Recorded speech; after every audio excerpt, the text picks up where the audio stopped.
Teologia da Espiritualidade, parte 1. Tríade da vida interior. Igreja Voz Bíblica, pastor José Laerto, em 28 de 5 de 2023. Essa é uma mensagem que tem a ver com a fenomenologia da espiritualidade. O que está por trás da mera aparência de cerimônias, de obrigações religiosas, de deveres religiosos cumpridos na vida, na família. O que é realmente a essência da espiritualidade cristã. Por isso que estaremos vendo a tríade da vida interior. O que está por trás da vida interior?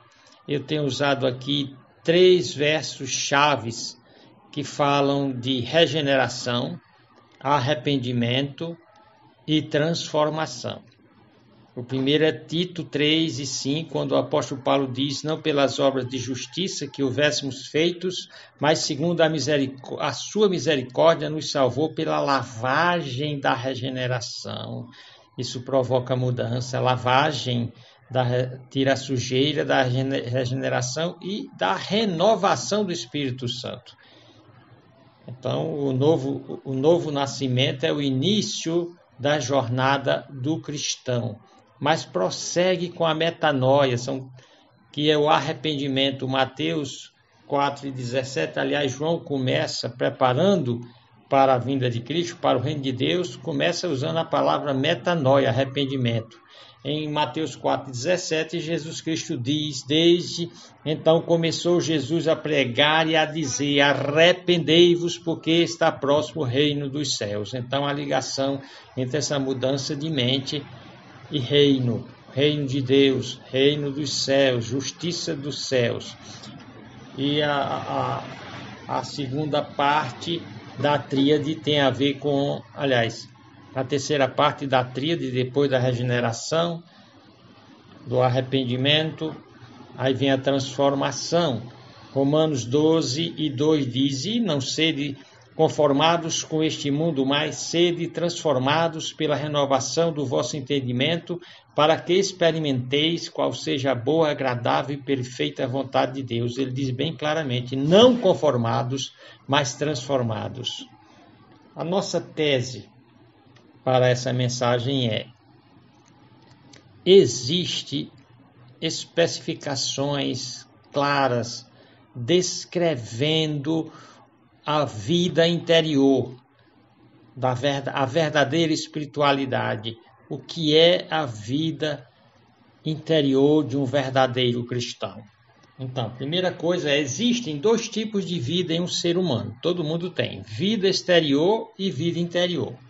A segunda coisa é que a maioria das pessoas vivem apenas no nível exterior, dos afazeres, das atividades e preocupações mundanais ou preocupações com o mundo exterior. Há pouca introspecção. O ser humano pouco passeia dentro de si próprio. Pouco dialoga com sua própria alma. Terceira coisa, nós vamos mostrar é que o verdadeiro cristianismo se evidencia pela vida interior, a partir da vida interior, onde as preocupações da alma com Deus e o reino de Deus ganham preeminência acima de tudo. Quarto, nessa mensagem apresentaremos a tríade da genuína vida interior de um cristão genuíno. Procuraremos elucidar as 3 palavras do grego bíblico que descrevem a fenomenologia da vida interior. A fenomenologia, ela procura desvendar o que está atrás das aparências. Procura ir a coisa mesmo, como diria o filósofo cristão Edmund Husserl, ir atrás da coisa mesmo, da essência. Então, qual é a essência por trás da vida cristã? Será um desvendar da espiritualidade mesma e não aquilo que ela aparenta ser.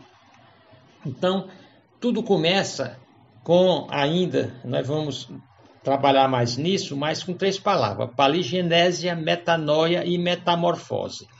Tudo começa com a paligenésia, a palavra usada a palavra grega usada no Novo Testamento koiné, ou Novo Testamento, o grego bíblico. Paligenésia, nós vamos ver que palin significa novo, Gênesis significa novo começo. Pode ser traduzido como regeneração, novo nascimento, e eu vou chamar nessa mensagem um restart da vida. Paralelamente ou concomitantemente, depois da paligenésia, deve ter ocorrido uma metanoia, que é contínua, que é a palavra para arrependimento, mudança de mente, seguida de um processo contínuo de metamorfose, usada por Paulo em Romanos 12:2. É uma transformação radical de dentro para fora, uma mudança no modo de ser e fazer. Portanto, nós trabalharemos com essas 3 palavras aqui descritas, ou que descrevem a jornada de um verdadeiro cristão em direção a se tornar mais e mais semelhante a Cristo, que é todo o propósito da vida cristã.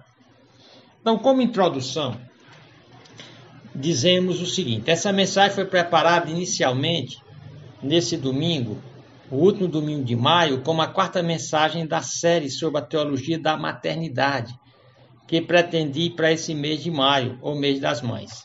Porém, à medida que preparava essa 4ª mensagem sobre a teologia da maternidade, à medida que a pesquisa avançava e aprofundava, surgiu o elemento indispensável por trás de tudo, de todas as regras, obrigações e vivências do cristão.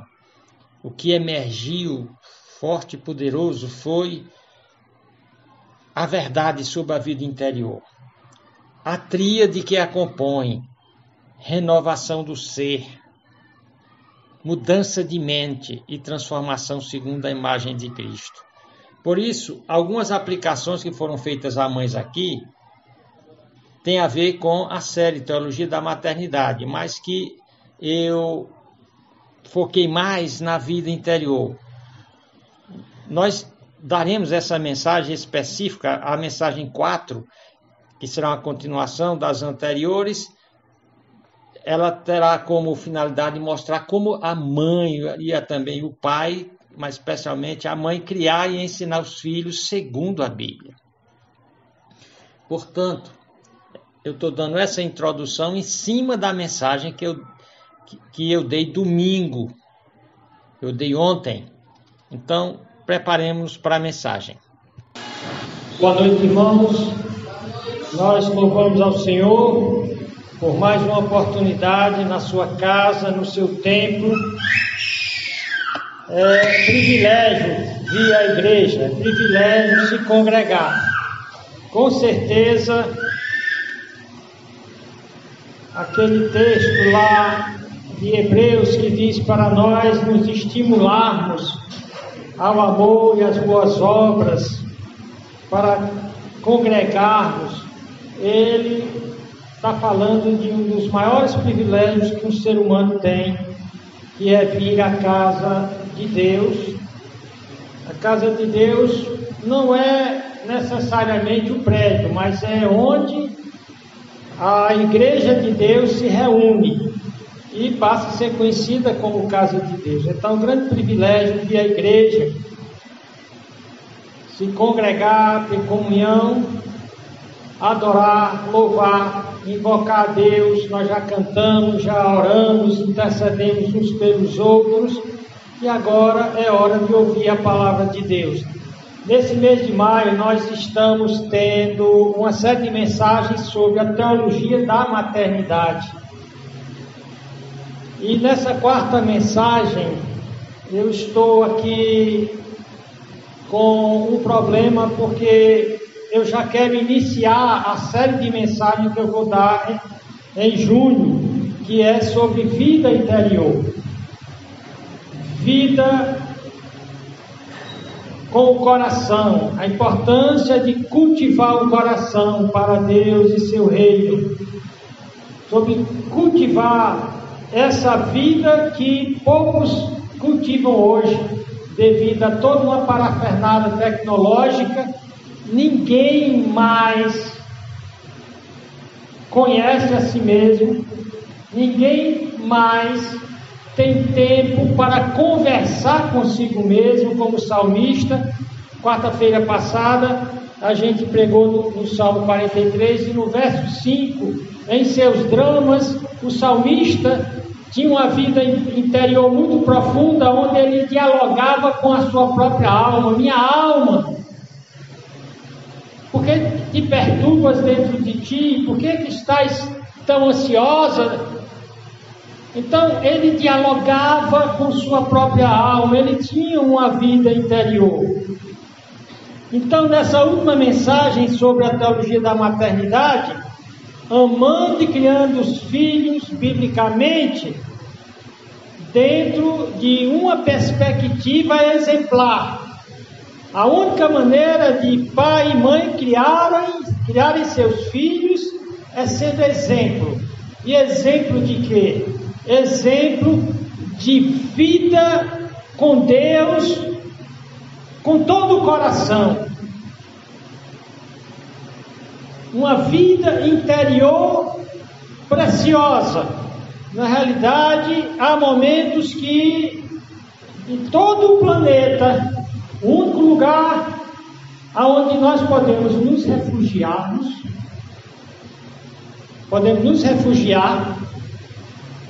é no nosso espírito.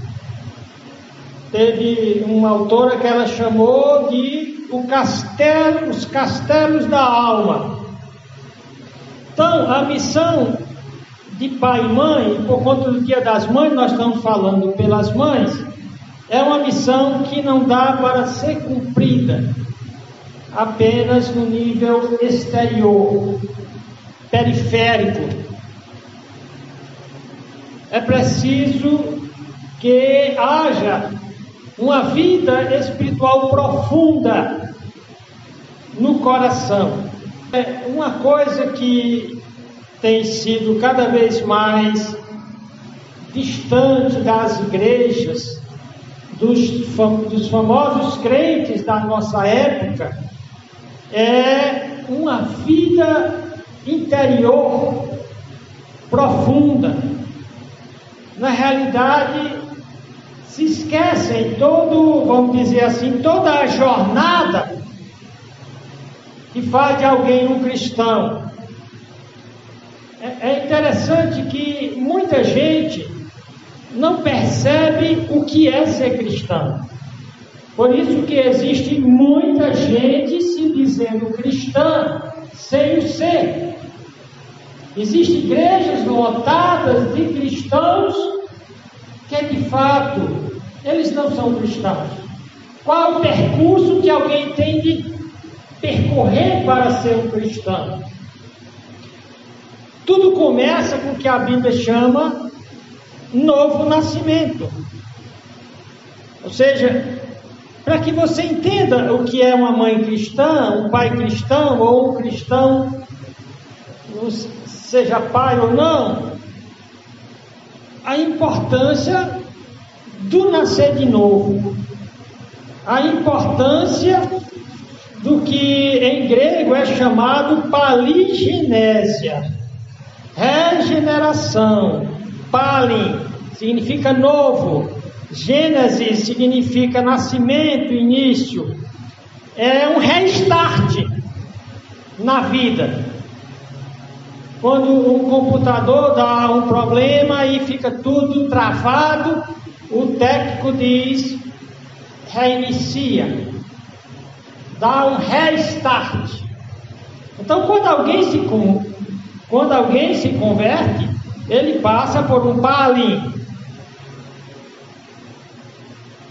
uma renovação, uma gênesis, um nascimento, um início. Significa uma renovação que está ligada com uma outra palavra grega, metanoia, uma mudança de mente que leva a uma metamorfose, que é uma transformação radical de vida. Então você nota esse percurso, paligenésia, um restart, tudo começa de novo. Metanoia, mudança de mente, mudança radical. E o resultado é uma metamorfose, uma transformação. Então, essas três coisas não são acessórias na vida de nenhum cristão. Um cristão que não passou pela paligenese, ele nem sequer começou a ser cristão. Não passou pela metanoia, ele também não é cristão. Não passou pela metamorfose, ele também não é cristão. Paulo deixou claro que aqueles que estão em Cristo são novas criaturas, as coisas velhas já passaram, eis que tudo se faz novo. Então, o que é que há de novo nesse restart de vida? O que é que há nessa mudança chamada meta, mudança, noia, mente? E o que é que está por trás dessa meta? Mudança, morfose, forma. A mudança da forma. O que é que está por trás disso? É muito importante entender que já que vamos contextualizar essa teologia da vida interior, a maternidade e por extensão também a paternidade, é bom entender que nenhuma mãe será cristã por ter participado do culto e numa hora dramática levantou uma mão e foi chorando à frente, ou desceu as águas batismais, ou já tem frequentado a igreja desde pequena, frequentou o seminário, se formou como missionário ou missionária, pastor, já pastoreou não sei quantos anos. Nada disso tem a ver com o cristianismo. Isso é absolutamente periférico se essas três coisas não são reais: regeneração, arrependimento, transformação. Regeneração é renovação. Renovação, mudança de mente, transformação da forma de viver. Se alguém nasceu de novo, como é que eu sei? Essa pessoa está mudando e crescendo. E se ela não está mudando e crescendo, ela está ou muito doente ou morta. É um natimorto. Esse autor, Gene Hunter, diz uma coisa que eu gosto. Ele diz: nós ou estamos verdes e crescendo para a maturidade, ou estamos deformados e apodrecendo. Você vê um cristão que ele não tem a forma. Você vê um cristão que ele não tem a forma que se espera de um cristão. E qual é a forma que se espera de um cristão? A Bíblia diz que Deus nos predestinou, Deus nos escolheu, Deus nos predestinou, Deus moveu todo o universo, todas as energias cósmicas, para que nós fôssemos semelhantes a seu Filho Jesus Cristo. Lá em Romanos 8. Qual é a forma que um crente tem de ter? E que lá em Antioquia, ou Antioquia, como se diz, foram chamados de cristãos, pequenos cristos. Cada cristão deveria ser um exemplar de Cristo na terra, Cristo vivendo novamente através daquele que nasceu de novo, foi renovado, mudou sua mente e mudou sua forma de viver. Então Jim Hunter diz: nós estamos verdes e crescendo para a maturidade, ou estamos deformados e apodrecendo. Outro autor, Robert King, ele diz: Ou estamos em mudança profunda, ou estamos em morte lenta. E muitos estão como a igreja de Sardes. Jesus olha para ela e diz: vocês têm nome de que vivem, mas vocês estão mortos. Então, não é brincadeira esse negócio de que eu vou aprender as regras do cristianismo, eu vou aprender como ser mãe, como você ser esposa. Você não vai conseguir. Você vai fracassar se todo o seu esforço é exterior. Se não tem vida com Deus, se não tem vida interior consciente, que cultiva a presença de Deus. Paligenésia é onde tudo começa. Essa palavra paligenésia, ela é usada 2 vezes. Primeira vez que Cristo usou ela, diz que um dia o mundo vai passar por uma paligenésia. É o renascimento da criação física na volta de Cristo para inaugurar o seu reino milenar.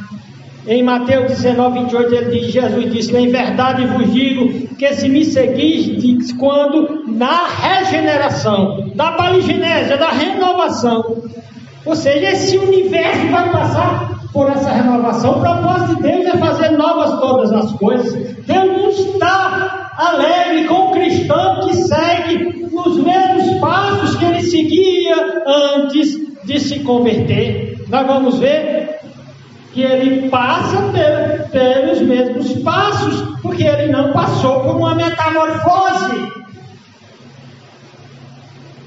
Ele continua seguindo o esquema do mundo. Em Tito 3,5 ele diz: não pelas obras de justiça que houvéssemos feito, essa mudança interior, essa vida com Deus a partir do mais profundo do seu ser, não vem por esforço carnal e humano. Ele diz: não pelas obras de justiça que houvéssemos feito, mas segundo a sua misericórdia nos salvou pela lavagem da regeneração. Essa paligenésia faz uma lavagem e da renovação do Espírito Santo. Como é que a regeneração, a paligenésia é invisível. Cristo diz: a ação do Espírito ouve a sua voz, não sabe de onde vem nem para onde vai, mas você que está passando, você consegue sentir. Então só sabe realmente quem é nascido de novo, a priori, no primeiro momento, em primeira instância, quem está vivenciando aquilo. Ninguém está vendo o vento batendo no meu rosto, mas eu estou sentindo, o Espírito Santo está atuando. E essa atuação do Espírito Santo não é simplesmente me fazendo arribar uma mão, me chorando: eu quero Jesus, eu entrego minha vida para Jesus. É mais que isso. Ele está passando por uma metanoia, por uma mudança profunda de coração, uma mudança profunda de mente.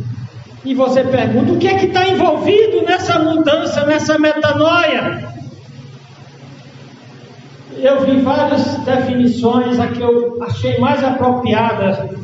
Merriam-Webster, ele diz: a metanoia é uma mudança transformadora de coração, especialmente uma conversão espiritual. Lembra que Jesus converteu água em vinho? São 2 coisas absolutamente diferentes. Era água, agora é outra coisa completamente diferente. O cara diz que é crente, que é não sei o que, safadão, e agora se converteu, continua se chamando fulano de tal safadão.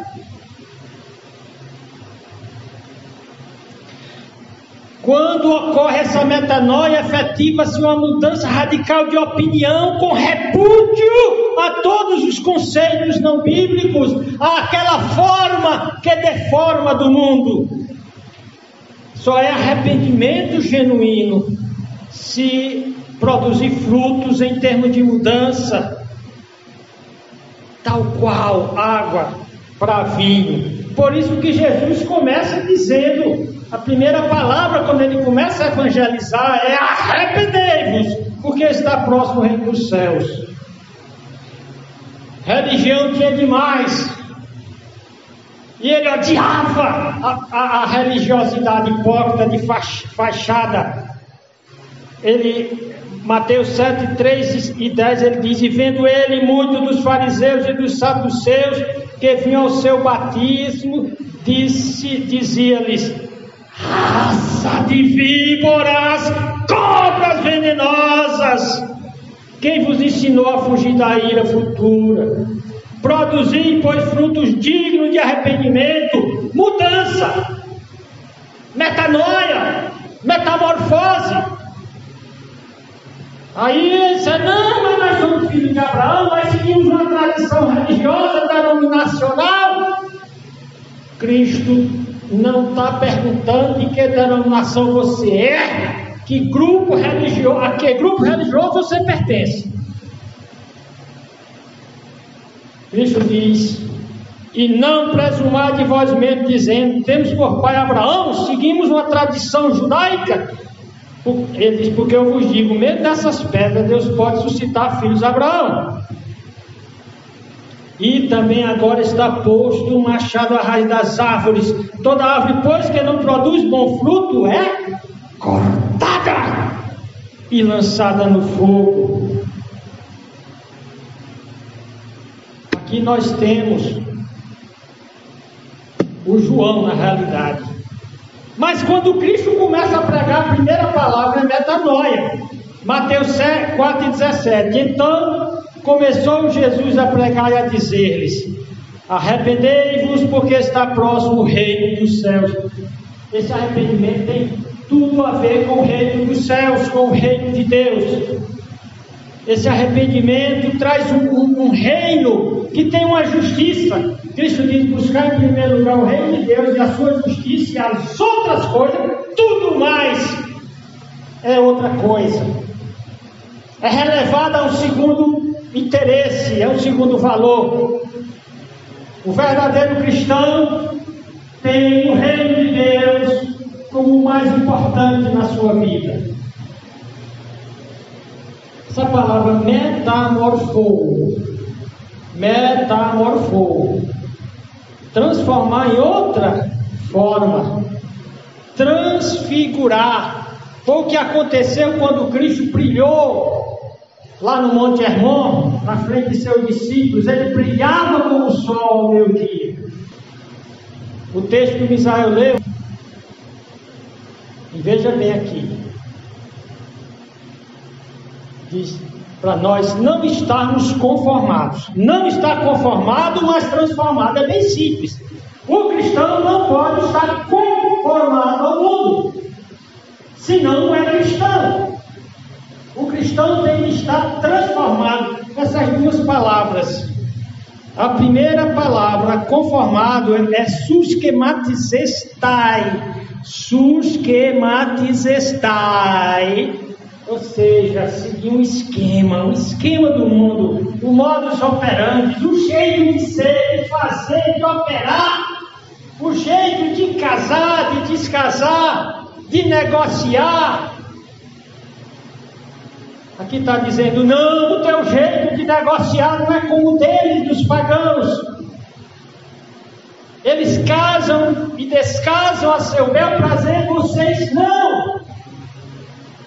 Não segue o esquema. Vocês, é interessante que o mundo, ele diz, vamos ler o texto. O texto diz: e não sede conformados com esse mundo. Bem claro, não sede conformados com esse mundo. Não segue o esquema desse mundo, mas sede transformado. A palavra renovação do vosso entendimento, para que experimenteis qual seja boa, agradável e perfeita vontade de Deus. Interessante que muitos pegam só esse finalzinho. Eu sigo o mundo, eu sei que eu não estou muito bem dentro da vontade de Deus, mas eu sou cristão. Aqui está mostrando a diferença entre quem é cristão e quem não é. Lembra da paligenese? Do restart? Começou tudo de novo. E como é que começou? Começou começou tudo de novo, quebrando o paradigma, saindo do esquema do mundo. Eu estou em outro esquema agora. Eu estou em outro paradigma. Mas a palavra é metamorfose. O primeiro é parecer com o esquema. Aqui no mundo, todo mundo está seguindo o esquema, mas é só aparentemente. Porque esse mundo muda a forma, muda o esquema a todo momento. O mundo muda tão freneticamente que o choque de futuro do Alvin Toffler, ele diz que não dá para acompanhar a mudança do mundo. Porque é por isso que as pessoas estão pirando. Eles tentam se acostumar a uma mudança, a uma moda. E quando você está começando a se acostumar, mudou de novo, e muda sempre. O mundo é como barata tonta, é como palha ao vento. Eles de fato não estão seguindo nada. São palha ao vento. Ah, eu sou comunista? Não. Se aparecer um capitalista que te der a oportunidade, você vai ser capitalista. Ah, eu sou capitalista. Se aparecer um comunista que te der brecha, você vai entrar na brecha. Porque esses que estão no mundo, eles são voláteis. O esquema é moldado de uma forma casuística, de acordo com o caso. Não existe verdade absoluta, não existe valores absolutos. Porém, Paulo diz aqui: metamorfoseai-vos. E esse metamorfose é tornar-se igual ao esquema. Se o esquematizai é parecer com o esquema, parecer que está seguindo. Todo mundo aí parece que está seguindo alguma coisa, mas é só de H, enquanto a coisa estiver funcionando. É um parâmetro utilitário que muda conforme eu estou ganhando o quê? É quase que todo mundo pergunta: olha, tem que fazer isso. Pergunta: o que é que eu vou ganhar? Porém, aqui o cristão não. Ele é chamado a uma metamorfose, a palavra usada para aquele encantamento da lagarta que se transforma num casulo, e o casulo vai se transformar numa borboleta. É uma mudança absolutamente radical. E no idioma grego é tornar-se igual ao esquema, é uma assimilação interior completa. Ou seja, a graça de assimilar interiormente um objeto ou esquema. Para o cristão é deixar-se transformar espiritualmente segundo a imagem de Cristo e viver e permanecer conforme essa forma. Paulo diz em Gálatas 4,19: meus filhinhos, por quem de novo sinta as dores de parto, até que Cristo seja formado em nós. Então, quando alguém se converte, começa um processo tipo da lagarta. Nós somos transformados numa crisálida e Cristo começa a ser formado em nós. E cada dia eu devo me parecer com Cristo, pensar como Cristo, sentir como Cristo. Isso é cristianismo bíblico, real, não essa farsa que está sendo ensinada aí fora pela maioria das igrejas. Até Cristo ser formado, é a palavra morformai. Até que Cristo ser formado em você significa, de acordo com o comentarista Albert Barnes, ele diz: até Cristo ser formado em você significa até que Cristo reine totalmente em seu coração, até que você abrace total e inteiramente suas doutrinas, até que você se torne totalmente imbuído, embebido de seu espírito. É isso que as igrejas não estão pregando. Como os crentes se tornarem parecidos com Cristo, e não dando curso de coach, como ganhar mais, como ter mais sucesso na vida. Ou seja, é tudo sobre vida exterior, é casca, é vida de lagarta pegajosa, cabeluda, destrutiva. Ninguém está ensinando como se deixar de ser borboleta, de ser lagarta e ser uma borboleta livre, voando. Em Romanos 13 e 14, diz que o cristão é aquele que se reveste de Cristo. Olha que diz: mas revestivos do Senhor Jesus Cristo, e não tenhais cuidado da carne em suas concupiscências, suas epitemias, seus desejos desenfreados. Verdades então sobre essa transformação, de ser transformado à imagem de Cristo, de ser revestido de Cristo, de ter a imagem de Cristo, de ser um novo Cristo na terra. Primeira coisa, eu quero que vocês me respondam: quando uma lagarta se transforma em borboleta, quem faz com que ela se transforme em borboleta? É ela, ou o Criador já criou todo um esquema que ela está sendo formatada para ser borboleta? Ela vai ter uma participação, é colocar toda uma película em volta dela. O casulo é uma película, e ela está lá, as asas estão atrofiadas. Se alguém metido a caridoso for lá e quebrar aquela película, ela sai do casulo, mas jamais vai abrir as asas para voar. Ela terá um esforço, sim. Todavia, quem transforma ela não é ela. A lagarta não tem possibilidade alguma de ela própria se transformar em borboleta. E, portanto, ninguém pode ser transformado em Cristo pelo esforço próprio. Repitam comigo: ninguém pode ser transformado em Cristo pelo esforço próprio. A lagarta simplesmente, ela se mantém no casulo. Ela é muito, vamos dizer assim, difícil. Antes a lagarta podia andar para cá, para lá, comer o que ela quisesse. De repente ela está lá presa naquela rede, naquela película, sem poder fazer nada. Ela só tem que ficar lá o tempo necessário. Se ela conseguir se comunicar com o meu externo, dizer: alguém, por favor, não aguento essa solidão, ficar aqui, alguém, por favor, rompe essa película. Acabou com ela. O propósito dela é ser borboleta, ela jamais será borboleta. Mas se ela ficar lá, se ela submissa àquele contexto do casulo, escuro, apertado, sem muita liberdade, aguenta. A mesma coisa o cristão. Continua no casulo. Esse casulo são exatamente aquelas coisas que Deus preparou para o crente. A igreja é uma espécie de casulo. A igreja tira a liberdade? Tira.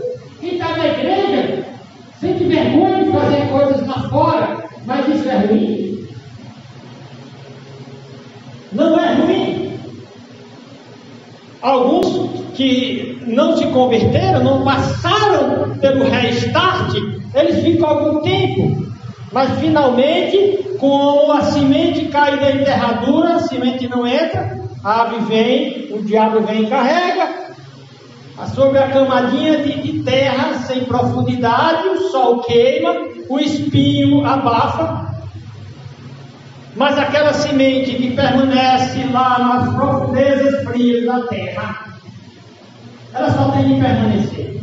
O cristão só tem que permanecer. Permanecer o quê, pastor? Ele tem que permanecer louvando, cantando, orando, falando de Jesus. E deixa o resto com ele, que ele está formando Jesus Cristo em você. Tem que permanecer simplesmente obedecendo. Eu não entendo porque ele disse: a esposa, por que eu deveria obedecer o meu marido? Você não tem que entender nada, querida. Obedece. Eu não entendo porque Deus diz que eu devo amar minha esposa e dar a minha vida por ela. Você não tem que entender nada. Você só tem que amar sua esposa. Portanto, ninguém pode ser transformado pelo esforço próprio. Colossenses 27 diz que Cristo em nós, ou vivendo através de nós, é que é a esperança da glória, aos quais Deus quis fazer conhecer quais são as riquezas da glória desse mistério entre os gentios, que é Cristo em vós, a esperança da glória. A esperança da glória é o verdadeiro imprimatur do sucesso para todo crente. Você só tem de saber que Cristo está em você. Você só tem de permanecer, levantando cada dia, pronto a botar Deus em primeiro lugar, pronto a deixar inquestionável de que você não negocia a palavra de Deus por nada nem por ninguém. Só permanece. Então, pela verdade, ninguém pode ser transformado pelo esforço próprio. Segundo, somente Deus, com os meios da sua graça, pode transformar alguém à imagem de Cristo. É preciso buscar e cultivar a presença de Cristo nos momentos de disciplina espiritual. Hoje em dia, todo mundo com um tijolinho quadrado na mão, né? Como é que chama?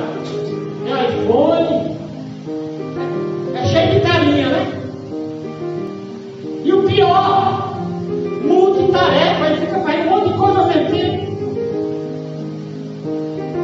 E esses infelizes, que muitas vezes eu me incluo, não têm um tempo para meditar, para refletir, para conversar com a própria alma. Minha alma, por que é que você está cedendo? Minha alma, por que é que você está desanimando? Minha alma, por que é que você está negociando os valores do Evangelho? Tenha vergonha, safada!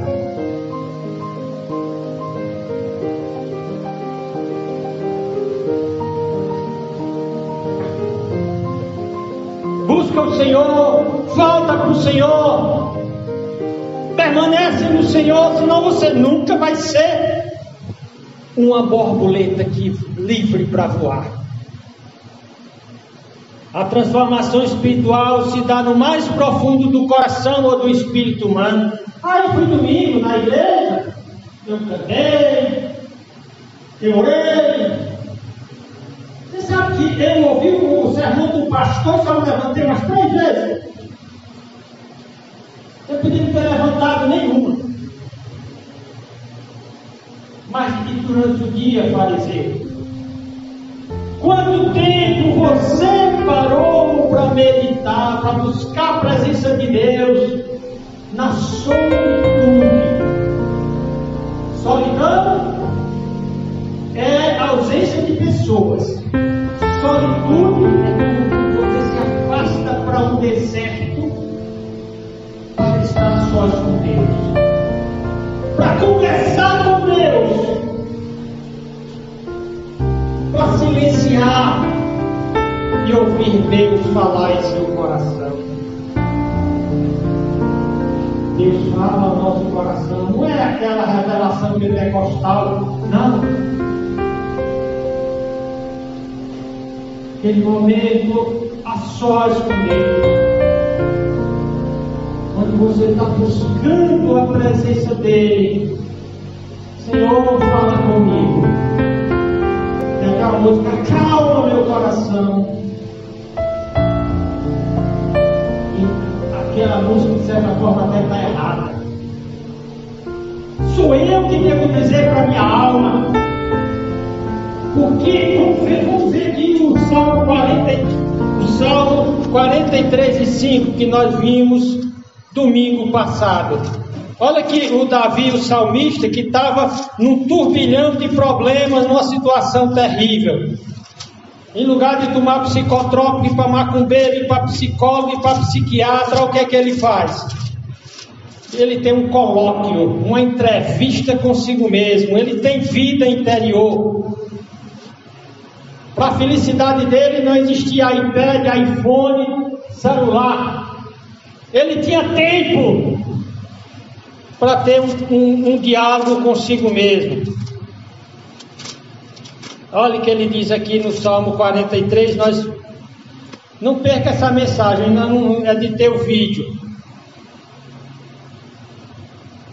Ele começa dizendo no versículo: faze-me justiça, ó Deus, e pleiteia a minha causa contra a gente ímpia, livra-me do homem fraudulento e injusto. Então ele está numa situação terrível. No versículo 5, ele diz: porque estás abatido, ó minha alma. Ele está falando dentro dele, é ele com ele mesmo.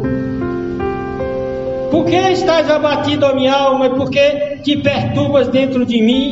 Espere em Deus, pois ainda o louvarei. Ele é a salvação da minha face e Deus meu. Então essa transformação é profunda no coração. Provérbios 25 diz: como as águas profundas é o conselho no coração do homem, mas o homem de inteligência o trará para fora. Somente quando você se permite mergulhar nesse castelo da alma, em oração, em meditação, em silêncio, você para escutar Deus, e discutir com Deus, e no momento certo você confronta a sua alma. Alto lá, para de botar boneco, para de juju, para de mimimi, te levanta, vai louvar a Deus, vai servir a Deus, vai para a igreja, vai trabalhar, vai falar de Jesus. Quarta coisa, a transformação se dá trocando o ego mau e carnal, que é um falso eu, pelo novo eu transformado à imagem de Cristo. A importância de buscar essa interioridade.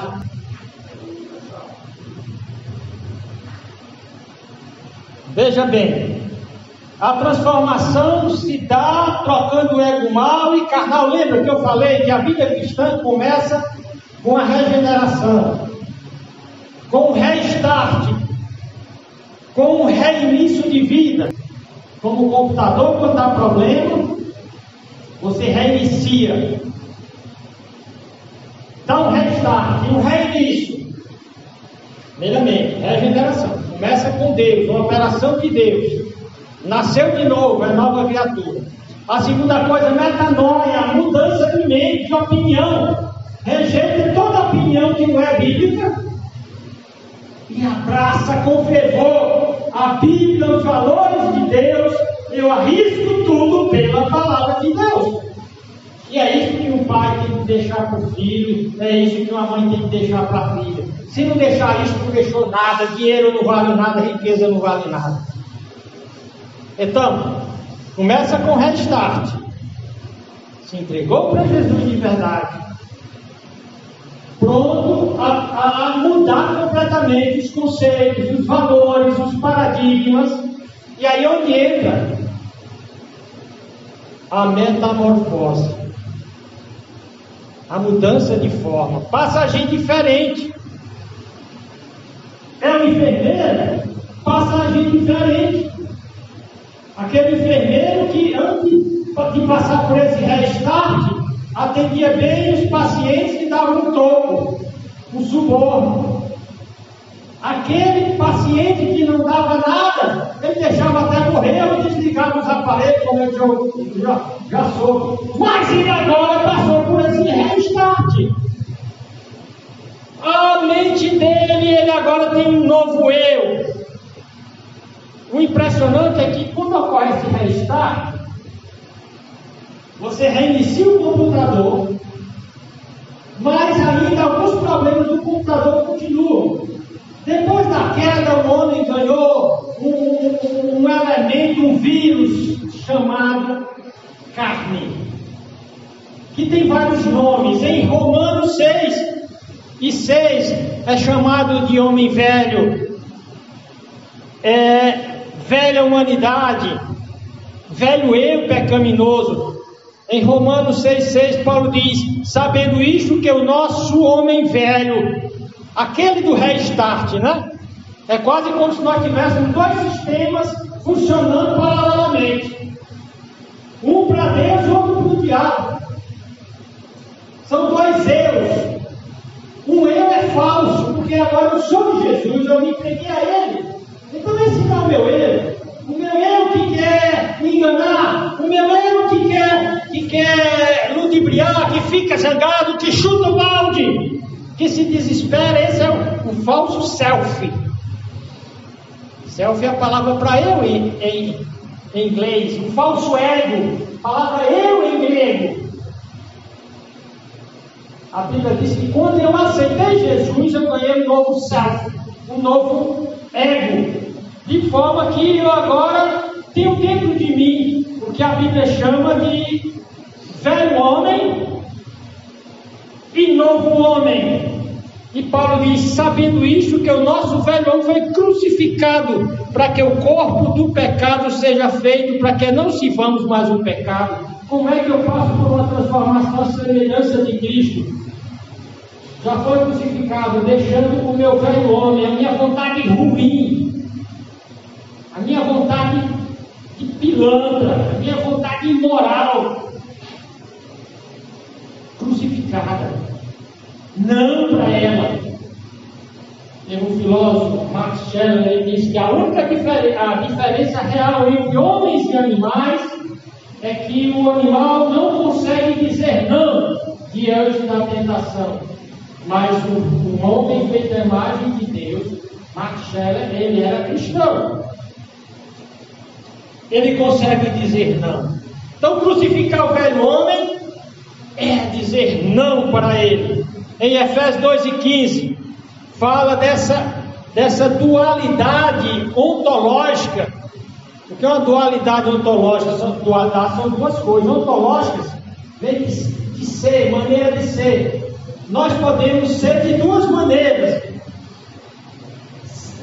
Nós podemos ser, viver de forma carnal, animal. A Bíblia chama de animal. Que não diz não para os prazeres malignos. Animal, demoníaca, terrena, apenas exterior. E nós podemos ser, como aqui diz, que Cristo na sua morte, na sua cruz, ele desfez a inimizade, isto é, a lei dos mandamentos, que consistia em ordenanças para criar em si mesmo dos dois um novo homem fazendo a paz. Então quem passou por aquele restart é um novo homem, é uma nova criatura, mas ainda tem o velho homem que tem que ser crucificado. No versículo 24, Paulo diz, e vos revistais do novo homem, desse novo eu, desse novo self, que segundo Deus é criado em verdadeira justiça e santidade. Olha aí, verdadeira justiça e santidade, isso é cristianismo, isso é ser verdadeiro crente. Está crescendo nessa direção. Em Colossenses 3, 19 a 11, o apóstolo Paulo diz, não mintais uns aos outros, porque já vos despiste do velho homem, com seus feitos, desse eu ruim, maligno, e vos vestiste do novo homem, que se renova para o conhecimento. Se renova, está em renovação. Lembrou, nós estamos nos renovando, ou estamos apodrecendo, ou nós estamos nos sendo transformados à imagem de Cristo, ou nós estamos sendo deformados à imagem do diabo. Esse velho homem que tem de ser crucificado, removido, ele tem a ver com o nosso amor próprio. Ah, ele me feriu, eu não vou mais perdoar. O crente lança esse amor fora. A psicologia diz que os problemas do ser humano é porque não ama a si mesmo. É exatamente o contrário. O ser humano ama tanto a si mesmo que mata, rouba, estupra, faz tudo que é ruim. Autopiedade, coitadinho de mim. Tudo de ruim acontece comigo. Autoclandestinidade. Ou seja, esse eu que quer fazer coisas proibidas, às escondidas. Mas quem para fazer as coisas escondidas? A autojustificação sempre tem uma desculpa para os erros. Autojustiça. Tudo bem, eu tenho meus defeitos, mas também olha o que eu já fiz de bom na vida. Vontade própria, egocentrismo, aquela seriedade farisaica, aquele foco sempre direcionado para si próprio, para o benefício próprio, aquela ignorância culposa. É por isso que a Bíblia diz: esse velho homem tem que ser crucificado. Esse velho homem segue aquela forma, aquele esquema do mundo caído e fracassado, o mundo que passa e se dana e se desastra. Mas você, quando se converteu, você saiu daquela dualidade. Faz o bem quando convém, faz o mal quando tem vantagem. Mas o que é que acontece? Há uma passagem do orgulho para a humildade, que é a virtude mais exaltada de um cristão, é a humildade. A soberba é tida como o pecado cardeal mais terrível. Foi com ele que Satanás caiu. O egoísmo sai dessa confiança em si mesmo, nos próprios talentos, e vai para Deus. Rejeita o mal e se apega ao bem. Sai do medo para a fé, do materialismo, da exterioridade, vive só para as coisas periféricas, superficiais, as vaidades do mundo, e adota a simplicidade. Sai da morte para a vida.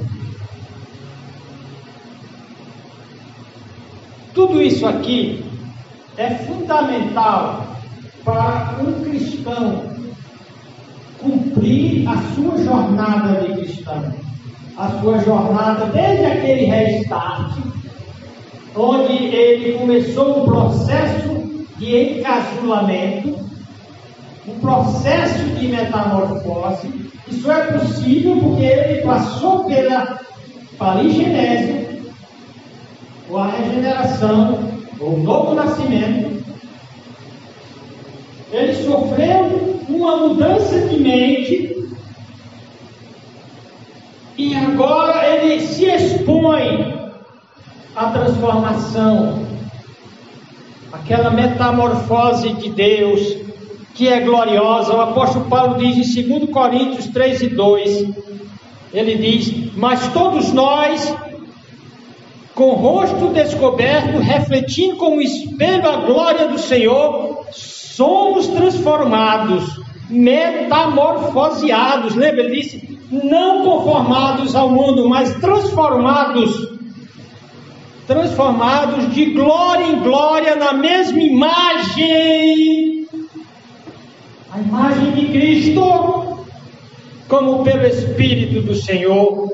Essa é uma transformação gloriosa, abençoada. Alguém que vai passando por essa metamorfose, ele se torna mais manso, mais tranquilo. A sua alma, o seu espírito se transforma num castelo de paz, onde ele se refugia em meio à tempestade, em meio à confusão. Ele está lá: te aquieta, minha alma, fica tranquila. Não precisa se inquietar, não precisa fazer nada de errado, só confia, faz tua parte, o menor que seja, fica tranquila, serena. Em 2 Coríntios 4:16, o apóstolo Paulo diz: por isso não desfalecemos, mas ainda que o nosso homem exterior, está para falar de dois homens, a casca que aparece, ainda que o nosso homem exterior se corrompa, mas ele disse: mas ainda que o nosso homem exterior, essa casca, se corrompa, O homem interior, contudo, se renova de dia. Amém, irmãos? Efésios 4, 20 e 24 diz: mas vós não aprendeste assim a Cristo, se é que o tendes ouvido, e nele foste ensinados, como está a verdade em Jesus, que quanto ao trato passado, vos despojeis do velho homem. Mata o velho homem, o velho self, o velho eu, a vontade própria, a autojustiça, a soberba, a arrogância, a boçalidade, a cretinice, que se corrompe pelas concupiscências do engano, e vos renoveis novamente, né? Aquela palavra do restart, aquelas 3 palavras: renovação, arrependimento, renovação, mudança de mente, transformação. Vos renoveis no espírito da vossa mente, vos revistais do novo homem, que segundo Deus é criado em verdadeira justiça e verdade. Em 1 Timóteo 4, 7 a 8 diz: mas rejeita as fábulas profanas e de velhas, e exercita-te a ti mesmo em piedade. Sabe o que é a piedade? É esse cultivo da espiritualidade profunda. Lembra que o coração tem águas profundas, que você nunca cessou, você não se conhece a si mesmo, não tem tempo, vive de telinha em telinha, vive nesses artefatos tecnológicos, multitarefa, que você pode fazer muitas coisas ao mesmo tempo. Só não sobra tempo para você conhecer sua alma. Só não sobra tempo para você fazer o que o salmista fazia. Fazia parte da transformação dele, encarar a alma dele e dizer: você não vai ficar com medo, não vergonha, não seja covarde, confie no Senhor, o Senhor nunca decepcionou. Confie no Senhor, espera no Senhor.